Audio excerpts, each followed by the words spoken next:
La musique revient sur DH Radio. Après 2 minutes pour voir, faire, découvrir.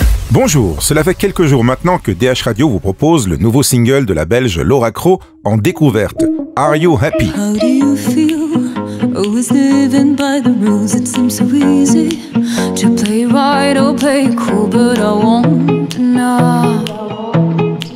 Are you happy? C'est l'occasion de parler avec Laura et avec l'homme caché derrière Laura. Laura est une magnifique personne que j'ai rencontrée par hasard lors d'une session studio et on a décidé de ne plus se lâcher. Ça a évolué assez rapidement parce que moi, quand je suis venue le retrouver, parce qu'on s'était rencontrés maintenant il y a déjà bien 6 ans. 6 ans, un peu plus de 6 ans, et puis j'ai attendu de terminer mes études. Je me suis dit, je reprendrais bien contact, mais il avait pas mal de projets sur le feu, donc je me suis un peu intercalée dans la place qui lui restait. Et puis petit à petit, comme il dit, on s'est tellement bien entendu, le contact est super bien passé, musicalement, on se complète.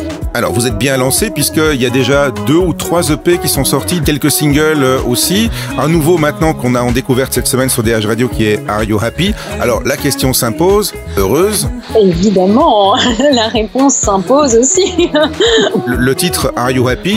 C'est interrogatif. Est-ce que c'est une interrogation personnelle ou est-ce que c'est une interrogation balancée au public pour qu'on réfléchisse tous ensemble? Je pense que peut-être à l'heure actuelle c'est une question qu'on ne se pose plus assez parce qu'on met un peu un peu une idée d'une norme de ce que serait le bonheur, et du coup parfois je me dis qu'on se pose pas assez la question de ce qui nous rend vraiment heureux. Voilà, moi du coup c'est ça qu'à un moment je me suis dit, qu'est-ce qui me rend vraiment heureuse une fois que j'ai terminé mes études, et je me suis dit, la musique. Il y a plein de concerts qui arrivent aussi, et notamment samedi, c'est le retour à la maison. En tout cas pour Laura. Eric, je sais pas si vous êtes originaire du même coin, mais Laura, son fief, c'est Philippeville, et c'est là que vous allez jouer samedi aux Fêtes de la musique. Oui, super contente. On avait déjà fait un concert là-bas, mais il y a plus d'1 an et demi. Si je compte bien, et c'était au centre culturel de Philippeville, et déjà là, ça m'avait fait quelque chose de me dire, voilà, c'est quand même la ville où j'ai passé toute mon enfance, mon adolescence, et puis retourner, voir les gens qui suivent aussi sur Facebook, de dire c'est super. Je pense que ça va vraiment être un beau moment. Ça, c'est pour les Fêtes de la musique, c'est pour ce samedi. Le même jour, il y a la Guitare d'Or à Ciney. Le 21 juillet, il y a les Francopholies à Spa. Au mois d'août, le 14, il y a le Brussels Summer Festival à Bruxelles. Le 26 août, il y a Seine-sur-Sambre à Thuin. Et puis le 28 octobre, on est déjà un peu plus loin, il y a le centre culturel d'Evergem.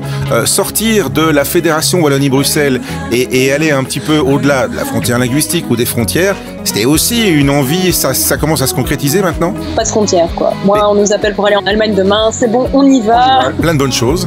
Et puis de bons festivals cet été. Merci beaucoup. Toute l'actualité de Laura Cros sur la page Facebook Laura Cros Music. Et bien sûr, cette interview est à revoir en images sur notre page Facebook DH Radio Le Plaisir de la Musique et sur dhradio.be. Bonne journée.